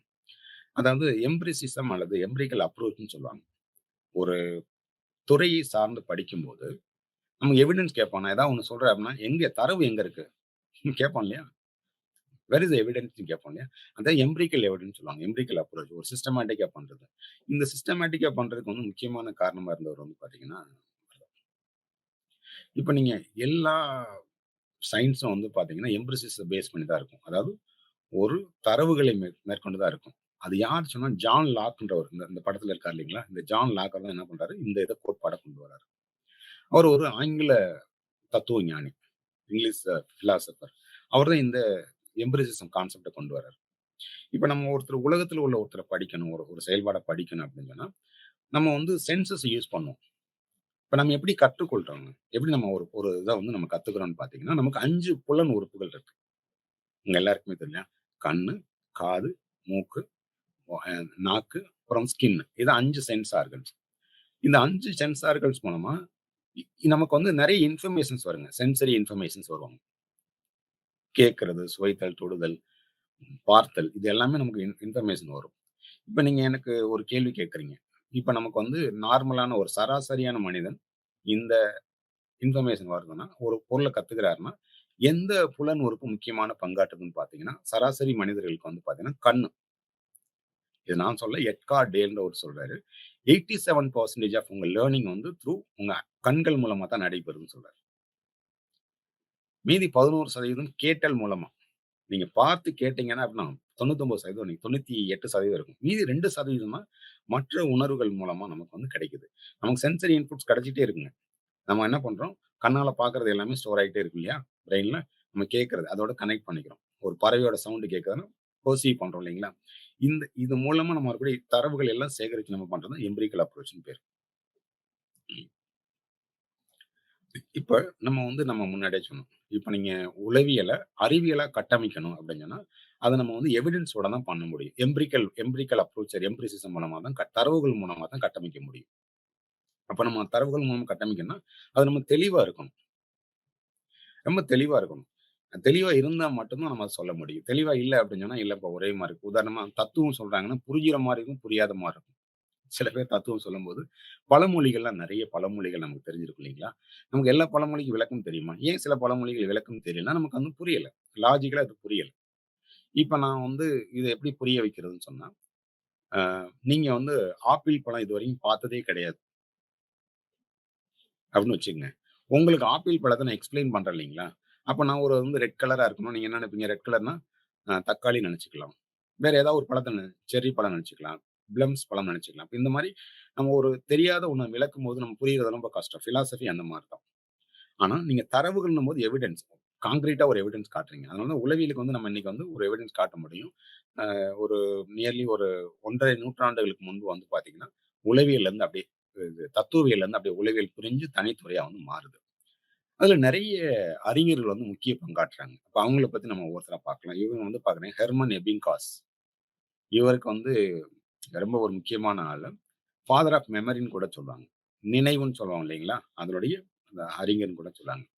இப்ப நீங்க இவர் வந்து ஒரு ஒரு ஒரு விளக்கம் தராரு. உளவியல்னா என்ன? உளவியல்ன்றது வந்து ஒரு ஒரு குறுகிய வரலாறு. ஒரு 150 வருஷம் தான் இருக்கும். ஆனா, நீண்ட கால இது இருக்கு. ஏன்னா, நீங்க மனிதன் பிறந்ததுலருந்து நம்ம பிஹேவியர் இருக்குங்க. நம்ம திங்க் பண்ணிட்டு தான் இருக்கோம். அப்ப நீண்ட கால வரலாறு இருக்குன்னு சொல்றாரு. இது ஒரு ஒரு நூற்றாண்டுக்கு முன்பே என்ன பண்றாரு? எவின் காஸ் சொல்றாரு. உளவியல் என்பது நம்ம ஷார்ட் பீரியட் நமக்கு இப்பதாங்க பாப்புலரா இருக்கு. ஆனா, இத பத்தின எல்லா தகவலும் முன்னாடி காலந்தொட்டே இருக்குன்றது தான் அவருடைய கூற்று. அடுத்து உளவியல வந்து ஒரு மக்கள்ட்ட கொண்டு போனதுல மிக முக்கியமான பங்காற்றியவர்கள் வந்து இந்த 3 தத்துவ அறிஞர்கள். உங்க எல்லாருக்குமே தெரியும். அ அரிஸ்டாட்டில், சாக்ரடீஸ் அண்ட் பிளாட்டோ. இந்த 3 பேர் தான் வந்து ரொம்ப முக்கியமான ஒரு பங்காற்றினாங்க. அத நம்ம பார்க்கலாம். இவங்கலாம் வந்து கிரேக்க நாட்டைச் சேர்ந்த தத்துவ அறிஞர்கள். ஒவ்வொருத்தருடைய காலகட்டம் எல்லாருமே ஒவ்வொருத்தர் ஆசிரியர், அவருடைய மாணவர், அவருடைய மாணவர். சாக்ரடீஸ், பிளாட்டோ அண்ட் அரிஸ்டாட்டில் இவங்க தான் மாணவர்கள். இவங்க என்ன பண்ணாங்க, இவங்க ஒரு ஒரு முயற்சி பண்றாங்க. தத்துவ அறிஞர்கள் என்ன முயற்சி பண்றாங்க, நமக்கு ஒரு மனசு இருக்கு இல்லையா? மனித மனசு இருக்குங்க. அந்த மனசு நம்முடைய உடல் இருக்கு பார்த்தீங்களா? அதோட எப்படி கனெக்ட் ஆகுது? மனம், உடல். இப்ப நீங்க வந்து மோனோயிசம், டூயலிசம்ன்ற ஒரு கான்செப்ட் இருக்குங்க. பிலாசபில இசம்ன்னு சொல்லுவாங்க. நெறைய இசம்ஸ் இருக்கும். அதுல ஒரு கான்செப்ட் வந்து மோனோயிசம், டூயலிசம். மனித மனமும், உடலும் ஒண்ணா, வேறு வேறா? ஒண்ணுன்னு சொல்றது மோனோயிசம், வேறு வேறுன்னு சொல்றது டூயலிசம். இப்ப இந்த மாரி ஒரு ஒரு விளக்கத்த குடுக்க முற்பட்டவர்கள் தான் இந்த தத்துவ அறிஞர்கள். நம்ம பார்த்து சாக்ரடீஸ், பிளாட்டோ அண்ட் அரிஸ்டாட்டில். இதுல நெறைய பங்காற்றிருக்காங்க. இப்ப நீங்க சாக்ரடீஸ் எடுத்துப்போம். சாக்ரடீஸ் என்ன சொல்றாரு? நோ தை செல்ஃப்ன்னு ஒரு வார்த்தை நம்ம எல்லாருமே கேள்விப்பட்டிருப்பீங்க பிலாசபில. உன்னை அறிந்து கொள் அப்படின்றது வந்து ஒரு முக்கியமான ஒரு ரொம்ப ஒரு பிரபலமான ஒரு ஒரு ஒரு பிரபலமான ஒரு இது. நீங்க சாக்ரடீஸோடது வந்து பார்த்தீங்கன்னா, உன்னை அறிந்து கொள்ளுதல்ன்றத நம்ம பார்த்தோம் இல்லைங்களா? சுயம் மற்றும் அப்ப நம்ம வந்து நம்ம யாரு? என்னுடைய ஸ்ட்ரென்த் என்ன? என்னுடைய வீக்னஸ் என்ன? என்னுடைய எப்படி நான் அத எப்படி வெளிப்படுத்துறது? அதோட முக்கியத்துவம் என்னன்றத பத்தி படிக்கிறதும் சொன்னாரு அவர் பிலாசபர். அடுத்து ரானே டெக்கார்ட்ஸ். ரேனே டெக்கார்ட்ஸ் வந்து ஒரு பிரெஞ்சு நாட்டை சேர்ந்த ஒரு தத்துவ அறிஞர். அ இவர் வந்து என்ன சொல்றாருன்னா, இப்ப நான் முன்னாடி சொன்னேன் இல்லையா? உடலும், மனமும் வேறு வேற அல்லது ஒண்ணா? அப்ப என்ன பண்றாரு, இந்த மனம் எங்க இருக்கு? ஒரு ஒரு தேடல் இருக்கும் இல்லையா? இந்த மனம் எங்க இருக்குன்னு அவர் தேடல் கண்டுபிடிக்கிறாரு. நம்ம உடல்ல வந்து பீனியல் கிளாண்டுன்னு ஒரு கிளாண்ட் இருக்கு. பீனியல் சுரப்பி. அந்த பீனியல் கிளாண்ட் தான் நம்ம ஆன்மாவினுடைய இருக்கைன்னு சொல்றாரு. இந்த மைண்டினுடைய இருக்கைன்னு சொல்றாரு. அங்க தான் இருக்குன்னு சொல்றாரு. ஏன் அங்க தான் வந்து நம்ம எண்ணங்களா உருவாகுதுன்னு சொல்றாரு. அவர் ஏன் அந்த மாரி சொன்னார்ன்னு ஒரு காரணம் நீங்க கேட்டீங்க அப்படின்னு சொன்னா, ரொம்ப சிம்பிள். நீங்க மூளைய எடுத்துக்கிட்டீங்கன்னா எல்லாமே 2, 2 பகுதியா இருக்கும். இடது, வலது, இடது, வலதுன்னு எல்லாமே எல்லாமே 2, 2 இருக்கும். ஆனா, ஒரே ஒரு பார்ட் மட்டும் ஒண்ணா இருக்கும். யூனிஃபைடா இருக்கும். அதான் பீனியல் கிளாண்ட். அப்ப என்ன பண்றாரு, ஓ! இந்த பகுதி ஒண்ணா இருக்கு அப்படின்னா, இதான் மனமா இருக்கு. உடலையும், மனையும் இணைக்கக்கூடிய ஒரு இடம் வந்து பீனியல் கிளாண்ட் அப்படின்னு அவர் சொன்னாரு. பட் ஆனா, இன்னைக்கு வந்து அது சரியான கூற்று கிடையாது. பட் அவரு ஒரு ஒரு ஒரு ஒரு இது சொல்றாரு. நம்ம இன்னைக்கு மாறுறோம். ஆனா, அந்த சொன்னதுனால தான் நம்ம இத வந்து கண்டுபிடிக்க இல்ல, இல்ல மாறுதுன்னு சொல்லக்கூடிய வாய்ப்பு நமக்கு கிடைச்சதுங்க. அவருக்கு அடுத்து யார் முக்கியமான ஆட்கள் அப்படின்னு பார்த்தீங்கன்னா, அ கஸ்டவ் தியோடர் பெக்னர். இவர் வந்து ஃபெக்னர் வந்து ரொம்ப ஒரு முக்கியமான ஒரு ஆளு. இவர் வந்து ஒரு ஜெர்மன் பிசிசியன், பிசியாலஜிஸ்ட்ன்னு சொல்லுவாங்க. அம் இவர் என்ன பண்ணார்ன்னா, சைக்கோ பிசிக்ஸ்ன்ற ஒரு ஒரு பிரிவ வந்து உருவாக்குனாரு. அத பத்தின ஒரு படிக்க மேற்கொண்டார். Psycho physics. நீங்க பிசிக்ஸ் கேள்விப்பட்டிருப்பீங்க. இயற்பியல், உள இயற்பியல். ஒரு ஒரு எப்படி ஒரு சிஸ்டம் ஃபங்ஷன் ஆகுது, அத பத்தி படிக்கிறது தானே. எப்படி ஒரு இயங்குது, எப்படி இயங்குதுன்ற பத்தி படிக்கக்கூடிய சைக்கோ பிசிக்ஸ்ன்ற கான்செப்ட்ட வந்து இன்ட்ரோடியூஸ் பண்ணாரு. அதற்கு அடுத்து நீங்க ஒரு முக்கியமான பெர்சன் ஆளுமை யாருன்னு பார்த்தீங்கன்னா, உளவியல்ல வில்ஹெல்ம் வூண்ட் தான் வந்து முக்கியமான ஆளுமை. நீங்க வந்து இவர வந்து அ எக்ஸ்பெரிமெண்டல் சைக்காலஜியினுடைய தந்தைன்னு சொல்லுவாங்க. எக்ஸ்பெரிமெண்டல் சைக்காலஜின்னா என்ன? பரிசோதனை உளவியலினுடைய தந்தை. ஏன்னா அவர் தான் முதல்ல ஒரு ஒரு ஆய்வகத்த வந்து 1879ஆம் வருஷம். இப்ப கிடையாதுங்க. எத்தன வருஷம் முன்னாடின்னு பாருங்க. நியர்லி ஒரு 140 வருஷத்துக்கு மேலாக முன்னாடி அவர் வந்து லீப்சிக்ன்ற ஒரு ஜெர்மன்ல இருக்கக்கூடிய லீப்சிக்ல என்ன பண்றாரு, ஒரு பரிசோதனை கூடத்த உருவாக்குறாரு. இந்த மனதை பத்தி படிக்கிறதுக்கு. அவர் தான் முதல்ல உருவாக்குனாரு. அதனால தான் நம்ம என்ன சொல்றோம், இவர் தான் ஃபாதர் ஆஃப் எக்ஸ்பெரிமெண்டல் சைக்காலஜி. பரிசோதனை உளவியலினுடைய தந்தை என்று யார சொல்கிறோம்? வில்ஹெல்ம் வூண்ட்ட தான் சொல்றோம் நம்ம. அவருக்கு அடுத்து நம்ம பார்த்தீங்கன்னா, ஸ்டான்லி ஹால். ஸ்டான்லி ஹால்ன்றது வந்து ரொம்ப ஃபேமஸான பெர்சன். உங்க எல்லாருக்கும் வந்து உளவியல் இருக்கீங்கன்னா, அதுக்கு ஒரு அமைப்பு இருக்குங்க. ரொம்ப பாப்புலரான அமைப்பு. American psychological association. அத நிறுவனவர் இவர் தான்.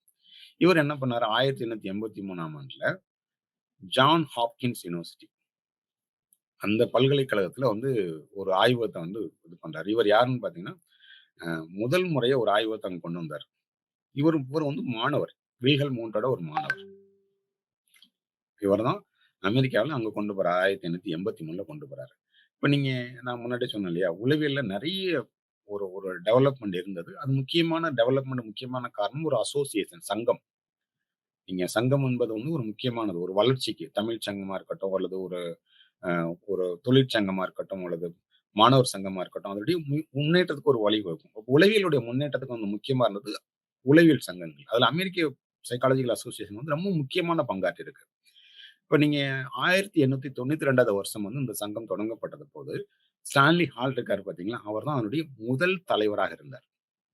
இப்ப நம்ம அந்த எக்ஸ்பெரிமெண்ட்ல இருந்து படிச்சுட்டு அங்கே இருக்கும்போது பண்ணும்போது, நெறைய முன்னெடுப்புகள் கொண்டு வருவோம். நல்லா வரணும், பெரிய லெவல்ல வரணும்னு கொண்டு வருவாங்க. இன்னைக்கு தமிழ்நாட்ல நெறைய சங்கங்கள் வந்து முன்னெடுத்து அதுக்கு உண்டான உளவியல் வரக்கூடிய செயல்பாடுலாம் நடந்துட்டு இருக்குங்க. அவருக்கு அடுத்து பார்த்தீங்கன்னா, வில்லியம் ஜேம்ஸ். இவர ஃபாதர் ஆஃப் அமெரிக்கன் சைக்காலஜிஸ்ட்ன்னு கூட சொல்லுவாங்க. அமெரிக்க உளவியலுடைய தந்தைன்னு கூட சொல்லுவாங்க. வில்லியம் ஜேம்ஸ் வந்து பார்த்தீங்கன்னா, அவரு ஒரு புக் எழுதினாருங்க. ரொம்ப பாப்புலரான புக். உளவியல் கோட்பாடுகள் அப்படின்னு ஒரு புக் எழுதினாரு. Principles of psychology. ரொம்ப பாப்புலரான புக். நீங்க ஒரு ஒரு இன்னைக்கு வந்து நம்ம வந்து உளவியல் நல்லா தெரிஞ்சுக்கணும் அப்படின்னா, அந்த புக்கோட முக்கியமான ஒரு தகவல் நம்ம தெரிஞ்சுக்கணும். இப்ப நான் வந்து உங்களுக்கு ஒரு சுருக்கம், ஒரு ரீகேப் பார்க்கலாம்னு பார்த்தீங்கன்னா, என்ன பார்த்தோம் அப்படின்னு சொல்லி பார்த்தோம்னா, உளவியல் எந்த மொழியிலிருந்து அந்த வார்த்தை எந்த மொழியிலிருந்து உருவானது? அதனுடைய பொருள் என்ன? யாரெல்லாம் அந்த எந்த துறையில அது இருந்து பிரிஞ்சு வந்தது? அந்த உலகில் கொடுக்கப்பட்ட வரையறைகள்ல என்னென்ன மாற்றங்கள் நிகழ்ந்தது? யாரெல்லாம் முக்கியமான பங்காற்றினார்கள்ன்ற பத்தி நம்ம இதுவரைக்கும் பார்த்தோம். அப்புறம் வந்து உளவியல் அறிவியல் நிறுவுறதுக்கு என்னென்ன முயற்சிகள் எடுக்கப்பட்டது? இன்னைக்கு வந்து உளவியல் அறிவியலா? இல்லது கலை துறையைச் சேர்ந்ததா? அப்படின்னா உங்க எல்லாருக்குமே தெரியும். உளவியல் இன்னைக்கு அறிவியல் வந்து ஏற்றுக்கொள்ளப்பட்டது. அப்போ உளவியல் வந்து சாதாரணமான ஒரு அ மற்ற அறிவியல் துறையோட கம்பேர் பண்ணும்போது எப்படின்னு பார்த்தீங்கன்னா, இது வளரக்கூடிய ஒரு அறிவியல். Developing science. ஒரு 20 வயசு பையனுக்கும், இன்னைக்கு பிறந்த பையனுக்கும் டிஃபரன்ஸ் இருக்கு இல்லையா? அவருடைய செயல்பாடுகள்ல. அதே மாரி தான். இப்ப நீங்க பிசிக்ஸ், கெமிஸ்ட்ரி, பயாலஜி பார்த்தீங்கன்னா, சைக்காலஜி வந்து இன்னைக்கு இன்னைக்கு பிறந்த குழந்தை மாரி தான். ஒரு 1 1/2 நூற்றாண்டுக்கு முன்பு பிறந்த ஒரு குழந்தை. ஓகே. இந்த உளவியல் வந்து பெரும் வளர்ச்சி பெறுறதுக்கு வந்து நெறைய பள்ளிகள்னு சொல்லுவாங்க இல்லையா? ஸ்கூல்ஸ் ஆஃப் சைக்காலஜி ரொம்ப முக்கிய பங்காற்றினது. எல்லா ஸ்கூல பத்தி நம்ம பார்க்க முடியாது. நமக்கு இருக்கக்கூடிய நேரத்துல வந்து சில பள்ளிகளை பற்றி நம்ம பார்க்கலாம். இப்போ அதுல முக்கியமா வந்து பார்த்தீங்கன்னா, ஸ்ட்ரக்சரலிசம். ஸ்ட்ரக்சரலிஸ்ட்ல வந்து 2 பேர் இருப்பாங்க. ஒருத்தர் வந்து வில்ஹெல்ம் வூண்ட். நீங்க இந்த படத்துல பார்க்குறீங்க இல்லையா? Wilhelm wound. அவருடைய மாணவர், டீச்சர். இந்த 2 பேரும் சேர்ந்து தான் என்ன பண்ணாங்க, ஒரு கட்டமைக்கிறாங்க. உளவியல் என்பது இப்படிதான் இருக்கணும். ஒரு வடிவம் குடுப்பாங்க இல்லையா? எப்படி சொல்றது அப்படின்னு சொன்னா, ஸ்ட்ரக்சரல் என்ஜினியரிங் ஒரு வார்த்தை கேள்விப்பட்டிருப்பீங்க. அவங்க என்ன பண்ணாங்க, வீட்டு வரைபடம் வரைவாங்க. அதே மாரி உளவியலுக்கு ஒரு வரைபடம் குடுத்தோம்னு வச்சுக்கங்களேன். அது எப்படி இருக்கும்? அது இவங்க முன்னெடுத்தாங்க. இப்படிதான் பரிசோதனை பண்ணணும். இதெல்லாம் படிக்கணுன்ற ஒரு முன்னெடுப்புகள் பண்ணாங்க. இந்த படத்துல பார்த்தீங்க அப்படின்னு சொன்னா, நீங்க உட்கார்ந்திருக்காரு இல்லையா? யாருன்னு தெரியுதா உங்களுக்கு? எக்ஸ்பெரிமெண்டல் சைக்காலஜி ஃபாதர்ன்னு சொன்னேன் இல்லைங்களா? அவருடைய மாணவர்கள். அவருடைய எல்லாருடைய மாணவர்கள் அங்க இருக்காங்க. எப்படி ஆய்வு பண்ணணும்னு பண்றாரு. லீப்சிக் யுனிவர்சிட்டில ஜெர்மன் நாட்ல பண்ணக்கூடிய ஒரு ஆய்வு. அந்த அந்த அந்த ஃபோட்டோ நமக்கு ஒரு புரிஞ்சு கொள்ளக்கூடியது. இந்த இடத்துல பார்த்தீங்கன்னா, அவர் உட்கார்ந்திருக்காரு பார்த்தீங்களா? அவர்தான் வில்ஹெல்ம் வூண்ட். அவர் அங்கே முன்னாடி நிற்கக்கூடியவர் எல்லாருமே அவருடைய மாணவர்கள். அவர்கள் வந்து அந்த பரிசோதனை பண்ணி காட்டுறாரு. எப்படி நம்ம படிக்கணும்ன்றத. இப்ப நம்ம ஒரு ஸ்ட்ரக்சரலிசம் ஒரு துறை உருவாகுறதுக்கு ஒரு கட்டமைப்பு பண்ணணும் அப்படின்னு சொன்னா, அதுக்கு நெறைய மெனக்கெடணும். இப்ப வீடு கட்டணும்னா சாதாரண விஷயம் கிடையாதுங்க. இப்ப நீங்க யாரோ வீடு கட்டிப்பாரு அப்படின்னு சொல்லுவாங்க. அவ்வளோ கஷ்டம் இருக்கு. ஏன்னா, திட்டமிடுதல்லயே வந்து பார்த்தீங்கன்னா, உங்க வீட்ல உள்ள நபர்கள் இருந்தாங்க. 4, 5 பேர் இருந்தாங்கன்னா, எல்லார்ட்டயும் கேட்டு பண்றதுல ரொம்ப சிரமம். எல்லாருடைய ஒப்பீனியன் கேட்டு இது பண்ணணும். எல்லாரும் ஏற்றுக்கொள்ளக்கூடியதா இருக்கணும்.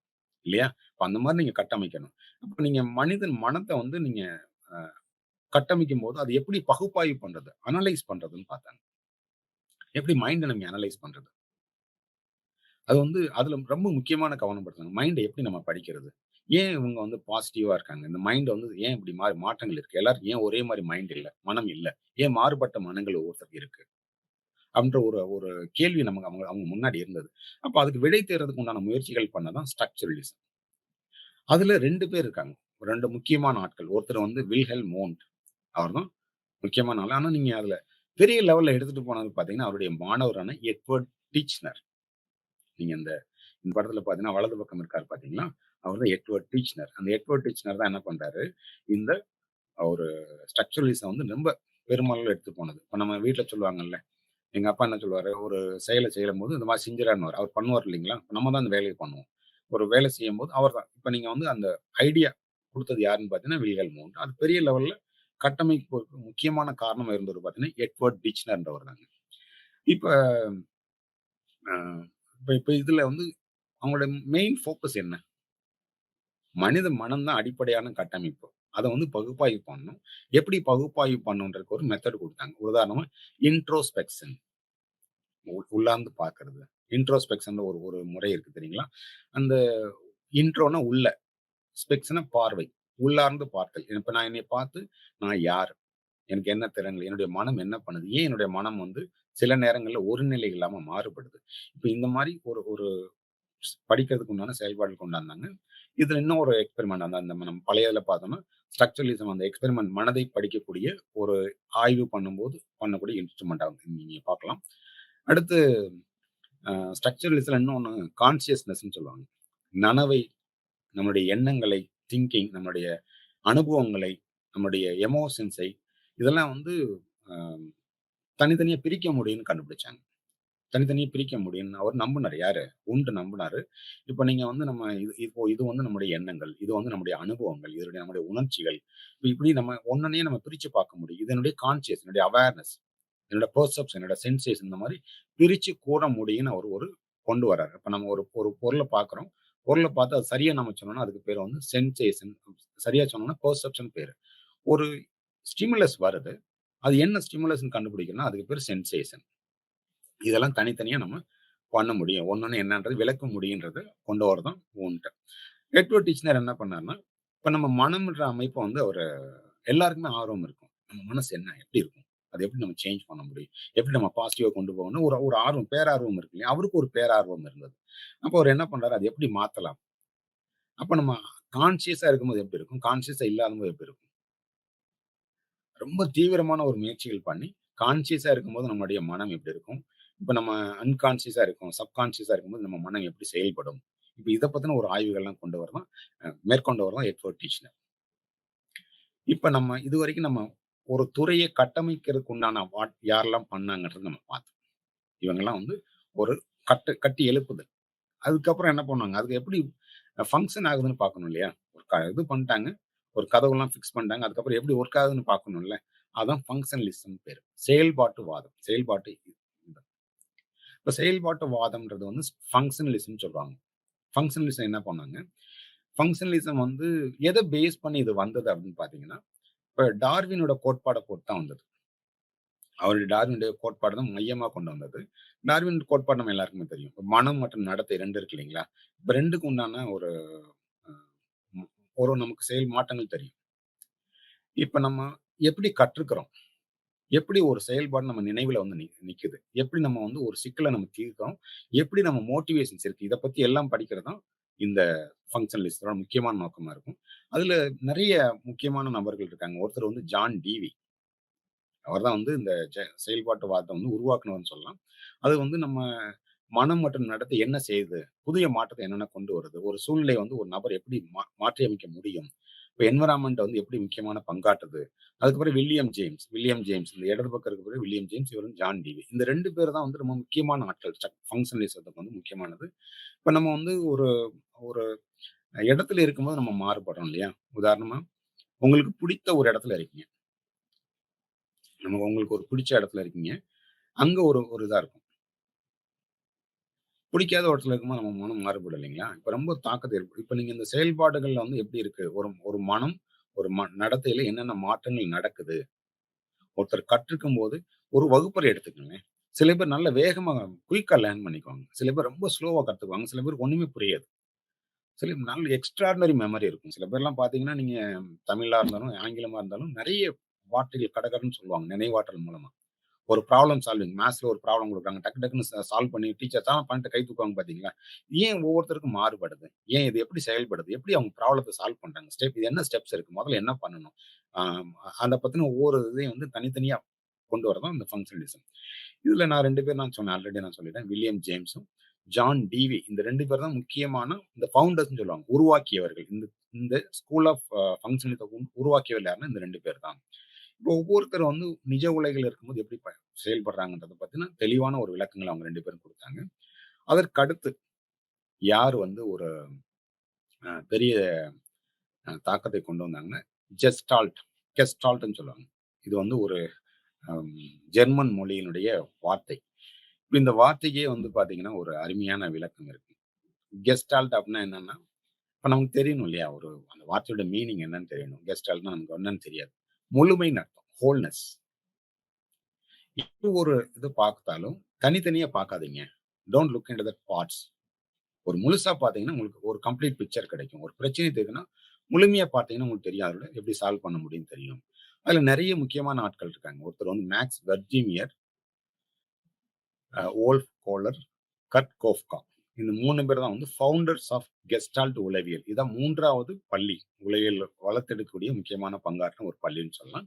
இது ஜெர்மன் நாட்டுல வந்து ஒரு பிரபலமான ஒரு இப்ப நீங்க கெஸ்டால்ட் சைக்காலஜி பொறுத்தவரைக்கும், அம் இன்னைக்கு இப்ப இன்னைக்கு இருக்கக்கூடிய பிற்கால உளவியலாளர்கள்ன்னு சொல்லுவாங்க இல்லையா? டெவலப்பிங் உளவியலாளர். அவங்க என்ன பண்றாங்க, மனம் எப்படி செயல்படுது? அவங்க என்ன பண்ணாங்க, ஒரு உணர்வுகளை ஆய்வு பண்ண ஒரு ஒரு மேட் அன் அட்டெம்ப்ட்ன்னு சொல்லுவாங்க இல்லையா? இப்ப நான் என்னுடைய உணர்ச்சின்னா எமோஷன்ஸ். பாசிட்டிவா இருந்ததுன்னா, என்னுடைய மனம் எப்படி இருக்கும்? என்னுடைய உணர்ச்சிகளை அற்று இருக்கேன்னு வச்சுக்கோங்க, என்னுடைய மனம் எப்படி இருக்கும்? உணர்ச்சி வந்து எதிர்மறையாக இருந்ததுன்னா, என்னுடைய மனம் எப்படி இருக்கும்? நேர்மறையா இருந்தா எப்படி இருக்கும்? இத பத்தின ஒரு ஆய்வுகள் மேற்கொண்டார். மேக்ஸ் வெர்திமியர் தான் வந்து the father of Gestalt school of சைக்காலஜின்னு சொல்லுவாங்க. கர்ட் கோஃப்கா, அப்புறம் நீங்க கோலர் இவங்கலாம் வந்து ஒரு ஒரு கெஸ்டால்ட் உளவியல நிறுவிய முக்கியமான நபர்கள். ஒவ்வொருத்தரும் ஒவ்வொரு ஆய்வு பண்ணாங்க. ஒவ்வொருத்தரும் ஒவ்வொரு ஆய்வு பண்ணாங்க. இப்ப நீங்க நான் முழுமைன்னு சொன்னேன் இல்லையா? நீங்க வந்து ஒரு பிரின்சிபிள்ஸ் ஆஃப் நெறைய பிரின்சிபிள்ஸ் கொண்டு வராங்க. கோட்பாடுகள் அதுல கொண்டு வந்திருக்காங்க. அந்த கோட்பாடுகள் நம்ம படிச்சுக்கிட்டோம்னா, ரொம்ப முக்கியமானது. இதுல இவங்க கோட்பாடுகள்ல இன்னைக்கு வந்து இத பேஸ் பண்ணி, இவங்களுடைய தியரிய பேஸ் பண்ணி நெறைய முன்னெடுப்புகள்லாம் கொண்டு வந்திருக்காங்க. இப்ப இன்னைக்கு நிலைமைக்கு வந்து பார்த்தீங்கன்னா, நம்ம எல்லாருக்குமே பிரச்சனைகள் இருக்கு. வாழ்க்கையிலயும் சரி, நம்முடைய தொடர்புகள், ரிலேஷன்ஸ்லயும் சரி, நம்முடைய தொழில் சார்ந்த, படிப்பு சார்ந்த பிரச்சனைகள் இருக்கு. இந்த தீர்வு காண்பதற்கு நெறைய அப்ரோச்சஸ் இருக்கு. அதுல ஜெஸ்டால்ட் தெரப்பின்றது முக்கியமானது. அந்த ஜெஸ்டால்ட் தெரப்பி எத பேஸ் பண்ணி வந்ததுன்னா, இந்த கெஸ்டால்ட் சைக்காலஜிய பொறுத்த உளவியல்ல இருந்து தான் அது வந்தது. அதுல முக்கியமான ஒரு ஒரு தகவல் என்னன்னு பார்த்தீங்கன்னா, don't be on fast, don't be on future, be present. Here and now. இங்க பிரசன்ட்ல என்னன்னா, அந்த மொமெண்ட்ட என்ஜாய் பண்ணணும்.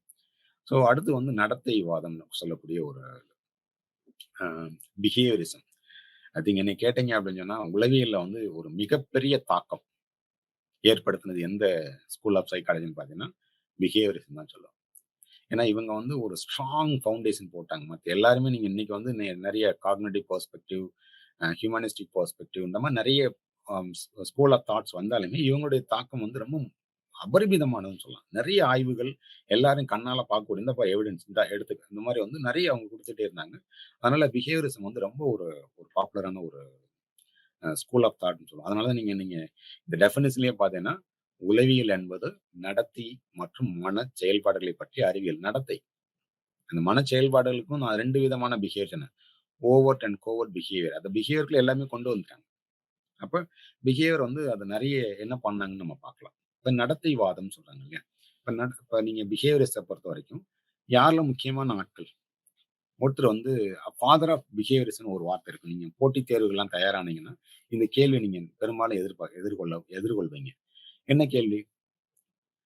எ அ இந்த நடத்தைவாதத்தினுடைய தந்தை யார்? John Watson. ஜான் வாட்சன் என்ன பண்ணாரு? நெறைய ஆய்வுகள் பண்ணாரு. லிட்டில் ஆல்பர்ட்ன்னு ஒரு எக்ஸ்பெரிமென்ட் பண்ணாரு.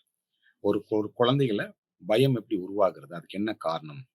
அதுக்கு அடுத்து பார்த்தீங்கன்னா, பாவ்லோ, இவான் பாவ்லோ. அதே மாரி பிஎஃப் ஸ்கின்னர், ஃபெடரிக் ஸ்கின்னர்ன்னு சொல்லுவாங்க. ஸ்கின்னருடைய ஆய்வு முடிவுகள் இன்னைக்கு வந்து பார்த்தீங்கன்னா, ஒருத்தருடைய நடத்தையில மாற்றம், மாடிஃபிகேஷன் ஆஃப் பிஹேவியர் கொண்டு வரதுக்கு ரொம்ப முக்கியமான பங்காற்றுது. ஒரு ஒரு நீங்க ஒரு உதாரணம் சொல்லணும் அப்படின்னு சொன்னா, நீங்க சர்க்கஸ் போயிருப்பீங்கல்ல. சர்க்கஸ்ல என்னென்ன பார்ப்பீங்க? ஒரு யானை சைக்கிள் ஓட்டும், யானை ஃபுட்பால் விளையாடும், கிளி சைக்கிள் ஓட்டும். அதெல்லாம் எப்படி நடக்குதுங்க? பண்ண முடியுமா? அது அது அதோடைய குணமா அது? அதோடைய பிஹேவியர் அது இல்ல இல்லையா?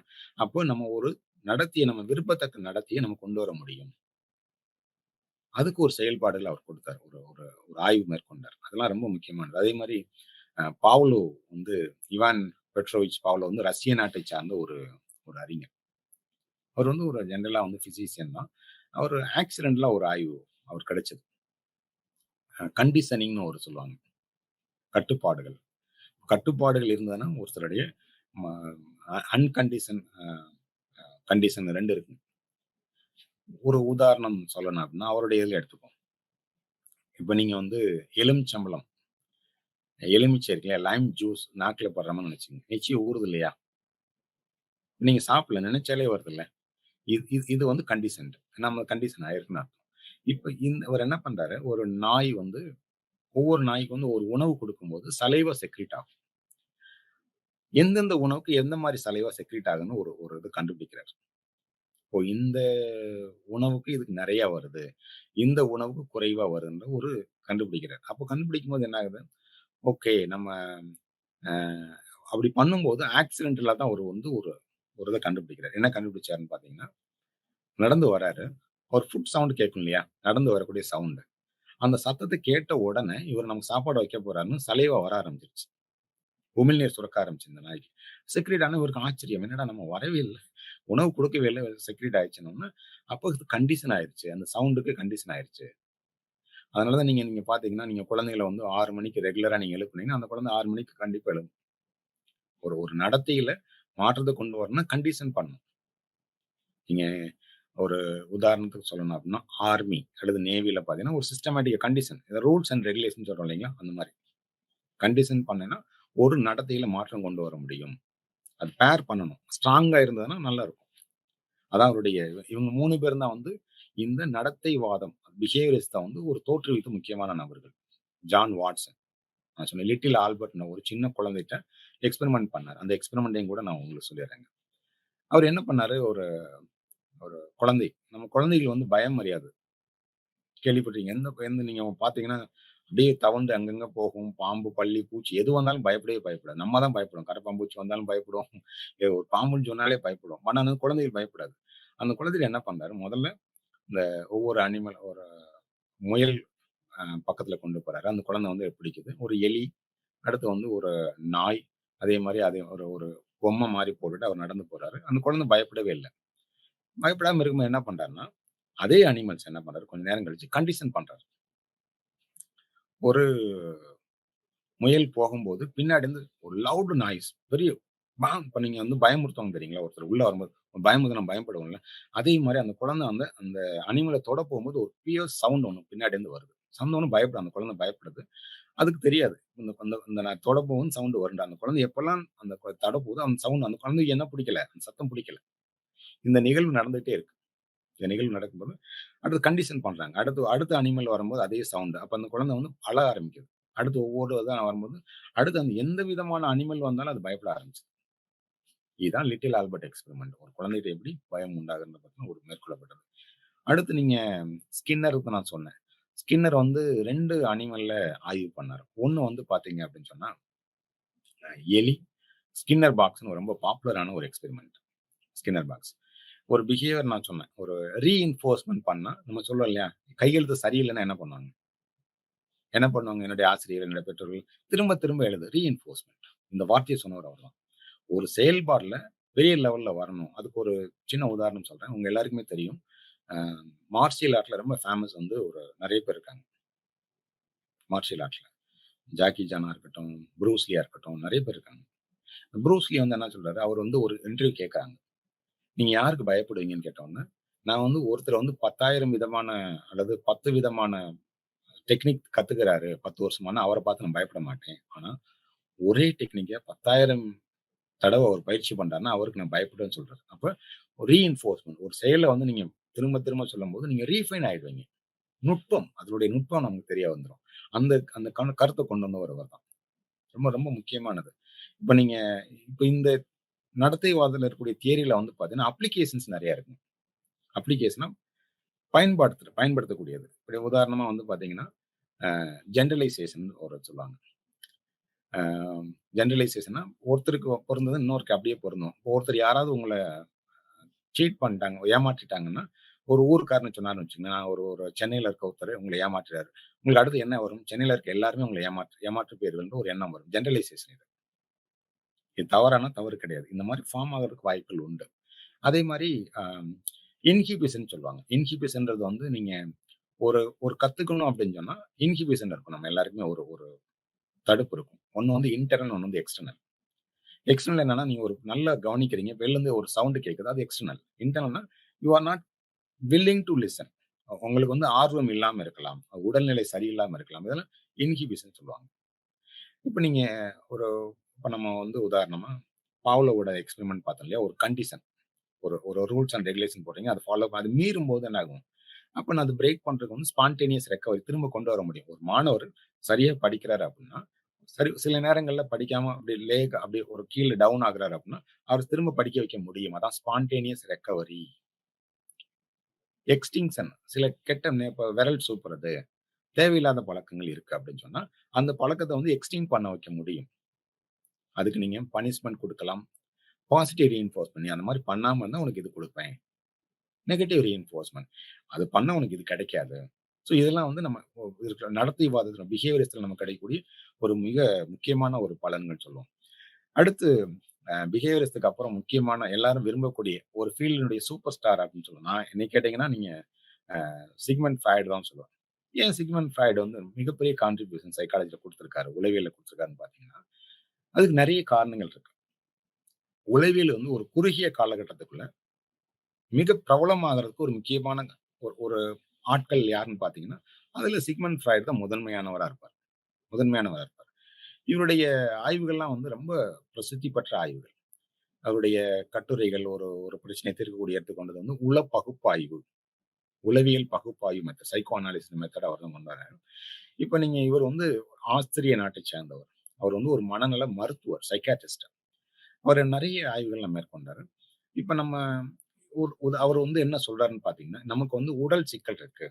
மனம் சார்ந்த பிரச்சனைகள் இருக்கு. அப்படின்னு சொன்னா, அதுக்கு என்ன காரணம் தெரியுங்களா? உங்களுடைய ஆளுமைக்கும், உங்களுடைய இப்ப இருக்கக்கூடிய பிரச்சனைகளுக்கும் காரணம் என்னன்னா, உங்க சிறு வயது, உங்க குழந்தை பருவ அனுபவம் தான் முக்கியமான பங்காற்றுது. குழந்தை பருவ அனுபவம் ரொம்ப முக்கியமான பங்காற்றுதுன்னு சொல்றாரு. உங்க குழந்தை பருவம் நல்லதா இருந்ததுன்னா, உங்களுடைய பிற்காலத்துல வரக்கூடிய பருவம் நல்லா இருக்குன்னு சொல்றாரு. பிற்காலத்துல வரக்கூடிய பருவம் நல்லா இருக்கும். எந்த பிரச்சனையும் இருக்காது. நல்ல ஒரு ஒரு ஆளுமை நல்லா இருக்கும்னு சொல்றாங்க. அடுத்து நம்ம இப்ப நீங்க இந்த இவரோட சிக்மண்ட் ஃப்ராய்ட பொறுத்தவரைக்கும் நம்ம முக்கியமான இதுக்கப்புறம் நெறைய ஸ்கூல்ஸ் ஆஃப் தாட் இருக்கு. ஹியூமானிசம்னு சொல்லுவாங்க. ஹியூமனிஸ்டிக் ஹியூமனிஸ்டிக் சைக்காலஜில வந்து பார்த்தீங்கன்னா, இப்ப எல்லாரும் நம்ம என்ன பண்றோம்? ஒரு ஒரு பிரச்சனைக்கு வந்து தீர்வு தான் தேடுவோம். அவங்க என்ன பண்றாங்க? அனுபவத்து மூலமா நம்ம கண்டுபிடிக்கணும். ஒரு ஒரு அனுபவம் மூலமா நம்ம அத கண்டுபிடிக்கணும்னு சொல்லுவாங்க. இப்ப நான் அனுபவம்ன்றது வந்து என்னன்னு பார்த்தோம் அப்டின்னா, எக்ஸ்பீரியன்ஸஸ். எக்ஸ்பீரியன்ஸஸ் எப்படி வரும்? நான் ஒரு சூழ்நிலை இருக்கேன். நான் இருக்கக்கூடிய என்னுடைய செல்ஃப்ன்னு சொல்லுவாங்க இல்லையா? என்னோட செல்ஃப் ஒரு என்வைரன்மென்ட்ல இருக்கு. அந்த என்வைரன்மென்ட் என்னோட செல்ஃபும் கம்பேட்டிபிளா இருக்கா இல்லையா? அட்ஜஸ்டபிளா இருக்கா இல்லையா? அது வந்து கான்குரியன்ஸ்ன்னு ஒரு வார்த்தை யூஸ் பண்றாங்க. இது நல்ல கான்குரியன்ஸா இருந்தது, இணக்கமாக இருந்தது அப்படின்னு சொன்னா, அந்த இடம் நமக்கு நல்ல கண்டிசிவா இருக்கும். நல்ல ஹேப்பியா இருக்கும். எந்த பிரச்சனையும் இருக்காது.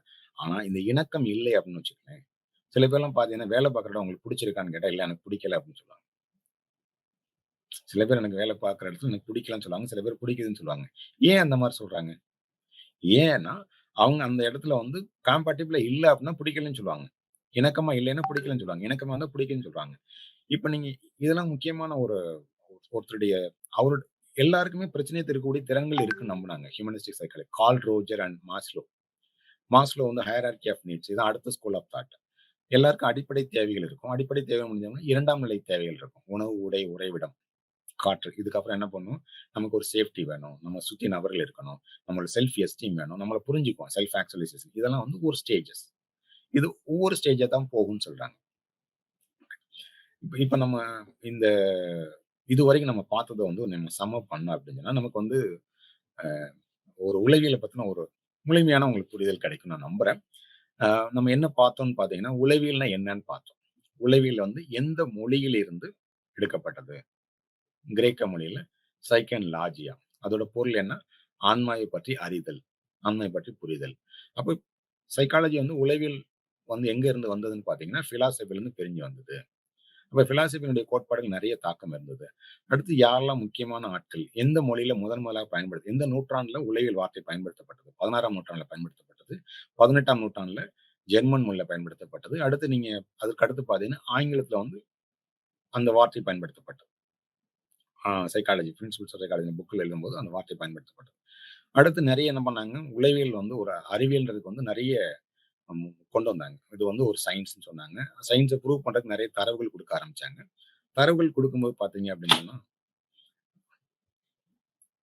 தரவுகள் குடுக்கும்போது பார்த்தீங்க அப்டின்னா நெறைய ஒரு நமக்கு இது இருந்தது. நெக்ஸ்ட் வந்து நமக்கு வந்து அ தரவுகள் முடிஞ்சதுக்கு அப்புறம் என்ன பார்த்தோம், ஒரு உளவியல் வந்து இன்ட்ரோடக்ஷன் நம்ம பார்த்தோம். இன்ட்ரோடக்ஷன்ல வந்து நம்ம பார்க்கும்போது நெறைய இது பார்த்தோம். உளவியல்ல என்னென்ன இருக்குன்றத நம்ம பார்த்தோம். வாட் இஸ் சைக்காலஜின்னு பார்க்கும்போது, அதுக்கு அடுத்து நம்ம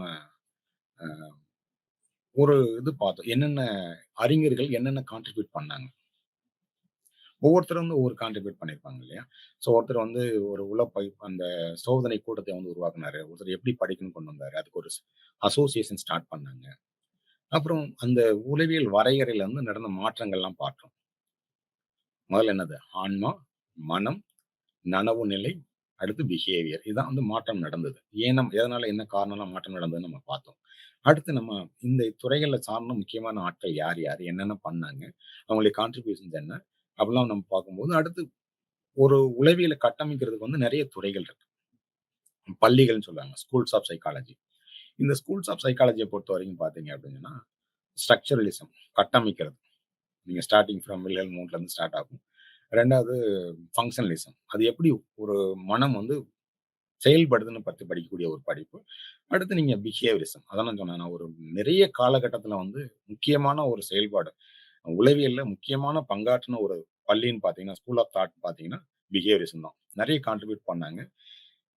ஒரு ஆள் 2 ஆள் கிடையாது. நீங்க நீங்க நேம் கேட்டீங்கன்னா, லேர்னிங் தியரீஸ் அவ்வளோ தியரி இருக்குங்க. Starting from JB. Watson, will Ivan Pavlov, Thorndike, uh கோக் அம் அம் நெறைய பேர் இருக்காங்க. அவங்களுக்கு அடுத்து பார்த்தீங்கன்னா, ஜஸ்ட் கெஸ்டால்ட் சைக்காலஜின்னு சொல்லுவாங்க. அவங்களும் முக்கியமான கான்ட்ரிபியூட் பண்ணாங்க. அதாவது மென்டல் ப்ராசஸ்ன்னு சொல்லுவாங்க இல்லையா? எப்படி நம்ம திங்க் பண்றோம்? எப்படி ஒரு பிரச்சனைய தீர்க்கிறோம்? எப்படி நம்ம முடிவெடுக்கிறோம்? எப்படி பகுப்பாய்வு பண்றோம்? எப்படி நம்ம நினைவுல சேகரிச்சுக்கிறோம்? இத பத்தின ஒரு ஆய்வுகள் பண்ணது தான் கெஸ்டால்ட் சைக்காலஜி. ஃபைனலா வந்து சைக்கோ அனாலிசிஸ் சிக்மண்ட் ஃப்ராய்ட். நெறைய ஸ்கூல்ஸ் இருக்கு. இந்த முக்கியமான ஸ்கூல்ஸ் வந்து ரொம்ப முக்கியமான பங்காற்றுனது. இந்த தகவல் வந்து பார்த்தீங்கன்னா, உங்களுக்கு ரொம்ப பயனுள்ளதா இருக்கும்னு நெனைக்கிறேன். உங்களுக்கு இதுல உளவியல படிக்கிறதுக்கு நெறைய புத்தகங்கள் இருக்குங்க. எங்கெல்லாம் நீங்க தேடலாம் அப்படின்னு பார்த்தீங்கன்னா, என்னுடைய ப்ரிஃபரன்ஸ் பார்த்தீங்கன்னா, ரெஃபரன்ஸ் புக்ன்னு சொல்லுவாங்க. 2 இதுங்க. Text book, reference book. Text புக்ல நமக்கு என்னன்னா, ஒரு ஃபிக்ஸ்டு கன்டென்ட் மட்டும் தான் இருக்கும். சரியா குடுப்பாங்க. ஆனா ரெஃபரன்ஸ் புக்ல பார்த்தீங்கன்னா, இப்ப நம்ம சொன்ன தகவல்கள் எல்லாமே உங்களுக்கு எக்ஸ்ட்ரா இன்புட்ஸ் குடுத்துருப்பாங்க. ஒரு கேஸ் ஸ்டடியோ, அதுக்குண்டான தகவல்கள் இருக்கும். அதெல்லாம் நீங்க ரெஃபர் பண்ணலாம். வேற எங்க இருக்குன்னு பார்த்தீங்கன்னா, இன்னைக்கு வந்து வீடியோஸ்லாம் நீங்க பார்க்கலாம். யூடியூப் வீடியோஸ் இருக்கு. நெறைய ஆன்லைன் நம்ம கவர்ன்மென்ட் ஆஃப் இந்தியால பார்த்தீங்கன்னா, ஸ்வயம் இருக்கு. அவங்கள ஆன்லைன் வீடியோஸ் நீங்க பார்த்து நீங்க தகவல எடுத்துக்கலாம். இப்ப நான் குடுத்த தகவல் கூட நீங்க நெறைய ஆட் பண்ணிக்கலாம். அ இது போக வந்து பார்த்தீங்கன்னா, கடைசியா வெப்சைட்ஸ். இதோட நீங்க இந்த ஒரு அதிகமான தகவல நீங்க தெரிஞ்சுக்கலாம். இந்த அ வகுப்பறையில வந்து பார்த்தீங்கன்னா, உளவியல பத்தின ஒரு அறிமுகம் உங்களுக்கு கிடைச்சிருக்குன்னு நெனைக்கிறேன். அ மீண்டும் ஒரு வகுப்பறையில மீண்டும் சந்திக்கலாம். நன்றி. வணக்கம் மாணவர்களே. நன்றி. நன்றி.